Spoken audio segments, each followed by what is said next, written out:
Baik, Assalamualaikum warahmatullahi wabarakatuh. Perkenalkan, kami dari kelompok 4 izin mempresentasikan hasil diskusi kami, yaitu materi tentang globalisasi dan budaya. Dosen pengampu yaitu Bapak Dr. Handus Nirwandi MPD dan Bapak Berto Apriano SPD MPD.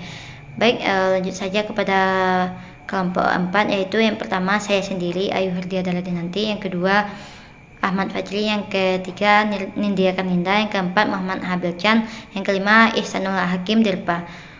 Lanjut saja kepada pemateri yang pertama. Kata globe yang artinya dunia. Globalisasi artinya proses mendunia atau menuju dunia. Globalisasi adalah sebuah istilah yang memiliki hubungan dengan peningkatan keterkaitan dan ketergantungan antara bangsa dan antara manusia di seluruh dunia melalui perdagangan, investasi, perjalanan, budaya, populer, dan bentuk interaksi yang lain, sehingga batas-batas suatu negara menjadi bias. Globalisasi adalah proses di mana berbagai peristiwa, keputusan, dan kegiatan di belahan dunia yang satu dapat membawa konsekuensi penting bagi berbagai individu dan masyarakat di belahan dunia yang lain. Menurut para ilmuwan, globalisasi yaitu dari kelompok transformasionalis bahwa globalisasi adalah kekuatan utama di balik perubahan sosial, ekonomi, dan politik yang tengah menentukan kembali masyarakat modern dan tatanan dunia world order.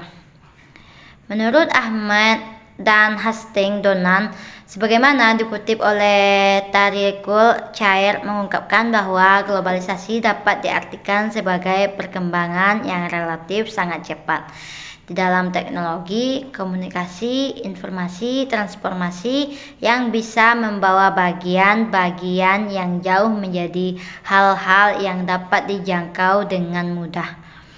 Baik, mungkin sekian materi dari saya. Sekian, terima kasih. Baiklah, saya akan menjelaskan materi selanjutnya, yaitu tentang globalisasi budaya.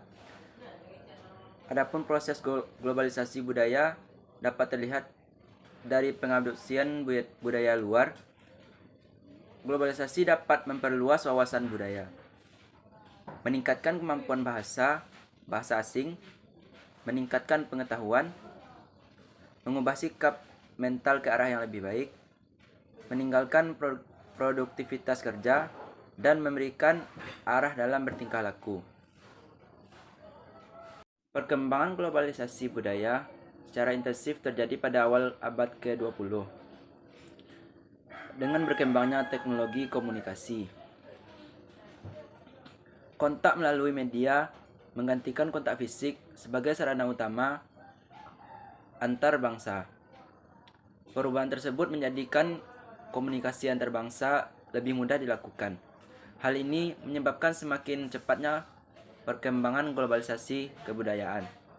Baik, saya akan melanjutkan materi berikutnya. Dari segi budaya, globalisasi umumnya dipahami sebagai proses penjajahan budaya, westernisasi, atau paling tidak proses pencampuran berbagai unsur budaya global dan lokal yang menghasilkan lokalisasi. Berbicara tentang budaya, secara etimologi, budaya berasal dari bahasa Sanskerta, yaitu budaya, yang artinya adalah budi, akal, dan pikiran. Adapun budaya jika dirujuk pada bahasa asing, hanya berakar dari kata klore, berarti mengolah dan mengerjakan. Yang kata tersebut berkembang menjadi kultur dalam bahasa Inggris, segala kegiatan manusia untuk mengolah dan mengubah alam. Sekian materi dari saya. Baiklah, saya akan melanjutkan materi. Istilah budi pekerti atau moral dalam pengertian yang terluas adalah pendidikan. Dengan kata lain, budi pekerti mempelajari arti diri sendiri, kesadaran diri, dan penerapan arti diri itu dalam bentuk tindakan. Penerapan tindakan berarti memperoleh pengalaman tentang dunia nyata atau lingkungan hidup yang sangat berperan dalam pembelajaran budi pekerti. Dengan demikian, perkembangan budi pekerti merupakan aneka ragam pengalaman peran berdasarkan situasi tertentu.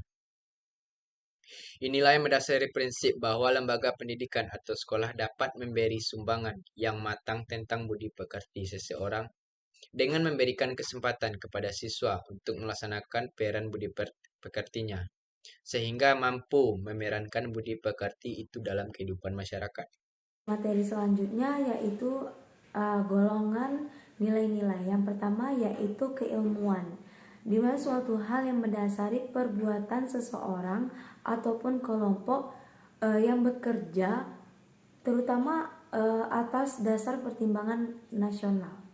Yang kedua yaitu solidaritas, suatu nilai yang mendasari perbuatan seseorang terhadap orang lain tanpa memikirkan keuntungan maupun kerugian yang akan terjadi pada dirinya sendiri. Yang ketiga yaitu ekonomi, suatu nilai yang mendasari perbuatan seseorang ataupun kelompok atas dasar pertimbangan atas setidaknya keuntungan finansial sebagai akibat dari perbuatannya itu sendiri. Baiklah, kesimpulan dari semua materi yaitu adalah globalisasi budaya adalah penyebaran gagasan, makna dan nilai keseluruhan dunia dengan cara tertentu untuk memperluas dan mempererat hubungan sosial. Proses ini ditandai oleh konsumsi budaya bersama dibantu oleh internet, media budaya masyarakat, dan perjalanan luar negeri. Konsumsi budaya bersama turut mendorong pertukaran barang dan kolonisasi yang menyebar budaya ke seluruh dunia. Globalisasi budaya melibatkan pembentukan norma dan pengetahuan bersama yang sesuai dengan identitas budaya mereka, baik individu atau kelompok. Globalisasi budaya terus meningkat keterkaitan penduduk dan kebudayaan di dunia. Baiklah, hanya sekian materi yang dapat saya sampaikan. Kalau ada salah, mohon maaf. Assalamualaikum warahmatullahi wabarakatuh.